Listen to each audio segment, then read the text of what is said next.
जय माता दी।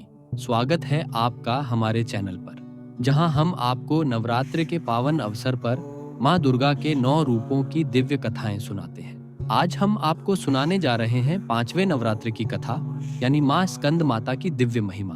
तो आइए भक्ति भाव से जुड़ें और माता रानी की इस पावन कथा को सुने। पहले भाग 1 में जानेंगे माँ स्कंद माता का स्वरूप। माँ दुर्गा का 5वां रूप है माँ स्कंद माता। स्कंद माता यानी भगवान कार्तिकेय की माता। माँ का स्वरूप अत्यंत दिव्य और मातृत्व से भरा हुआ है।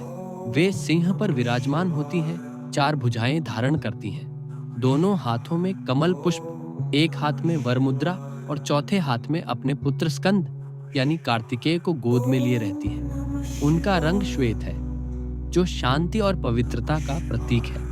माँ स्कंद माता को कमलासन भी कहा जाता है, क्योंकि वे कमल के फूल पर भी विराजमान होती है। भक्त जब माँ की आराधना करता है तो उसे ऐसा लगता है जैसे स्वयं उसकी माँ उसे आशीर्वाद दे रही हो। भाग 2 में तरकासुर का आतंक। प्राचीन काल से जब असुर तरकासुर ने पूरे ब्रह्मांड में आतंक मचा रखा था, उसने कठोर तपस्या कर भगवान शिव को प्रसन्न किया और उनसे वरदान पाया, हे प्रभु, मेरी मृत्यु केवल आपके पुत्र के हाथों से ही हो। तरकासुर जानता था कि भगवान शिव तपस्वी हैं और विवाह से दूर रहते हैं, इसलिए उसने सोचा कि शिव का पुत्र कभी नहीं होगा और वह अमर हो जाएगा। वरदान पाकर तरकासुर अत्याचारी बन गया। देवताओं पर अत्याचार बढ़ गए। आर्षि मुनि यज्ञ नहीं कर पा रहे थे। धरती पर अराजकता फैल गई। चारों ओर से त्राही त्राही मच गई। भाग 3 में देवी पार्वती का तब देवताओं ने मिलकर माँ पार्वती से प्रार्थना की। माँ ने निश्चय किया कि वे भगवान शिव को पति बनाकर संसार को इस संकट से बचाएंगी। माँ पार्वती ने हिमालय पर कठोर तपस्या की। वर्षों तक कठोर साधना करने के बाद भगवान शिव प्रसन्न हुए और उन्होंने माता पार्वती से विवाह किया। इस विवाह से जन्म हुआ एक दिव्य बालक का, जिसका नाम पड़ा कार्तिकेय या स्कंद। यही आगे चलकर देवताओं की सेना के सेनापति बने। भाग 4 में स्कंद का वीरत्व और तरकासुर वध। जब कार्तिकेय बड़े हुए तो देवताओं ने उन्हें अपनी सेना का सेनापति बनाया। उन्होंने अपने अद्भुत शौर्य और पराक्रम से देवताओं की रक्षा की। युद्ध छिड़ा तरकासुर और देवताओं के बीच।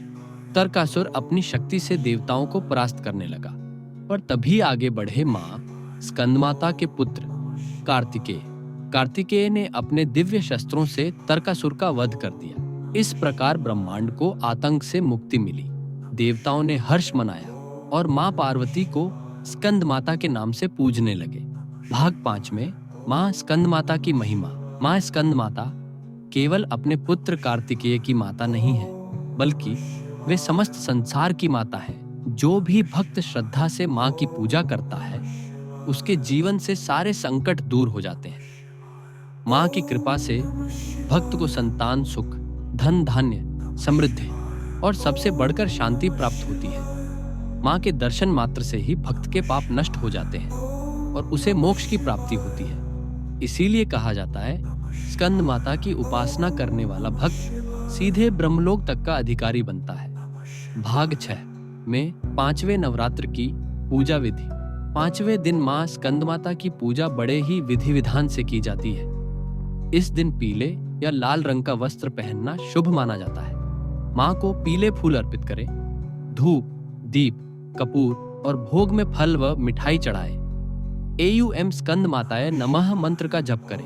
पूजा के समय मन को पूर्ण रूप से शांत और भक्तिभाव से भरकर माँ से प्रार्थना करनी चाहिए कि हे माँ, जैसे आपने अपने पुत्र स्कंद को असुरों के आतंक से बचाने भेजा, वैसे ही हमें भी सभी दुखों और संकटों से मुक्त करें।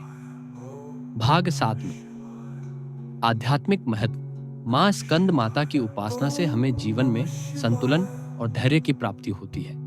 यह दिन आध्यात्मिक साधना के लिए अत्यंत उत्तम माना जाता है। कहा जाता है कि इस दिन ध्यान और भक्ति में लीन होकर अगर कोई एयूएम एन ह्रीं क्लीं चामुंडाय विच्छे मंत्र का जाप करता है तो उसके जीवन में कभी भय नहीं आता। भक्त को ऐसा अनुभव होता है मानो माँ स्वयं उसे अपनी गोद में लेकर आशीर्वाद दे रही हूं।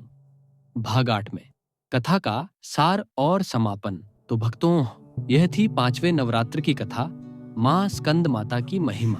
माँ का यह रूप हमें यह सिखाता है कि मातृत्व और करुणा से बड़ी कोई शक्ति नहीं होती। जब भक्त सच्चे मन से माँ को पुकारता है तो वे स्वयं उसकी रक्षा के लिए आ जाती हैं। इसलिए नवरात्रि के 5वें दिन माँ स्कंद माता की पूजा कर हम सबको यह संकल्प लेना चाहिए कि हम अपने जीवन में धैर्य, करुणा और शक्ति का मार्ग अपनाएंगे। जय हो माँ स्कंद माता की। अगर आपको हमारी यह कथा पसंद आई हो तो वीडियो को लाइक और शेयर करें और चैनल को सब्सक्राइब करना न भूलें। मिलते हैं अगले नवरात्र की कथा में। जय माता दी। माता रानी आपकी हर मनोकामना पूरी करे। धन्यवाद। ओम नमः शिवाय।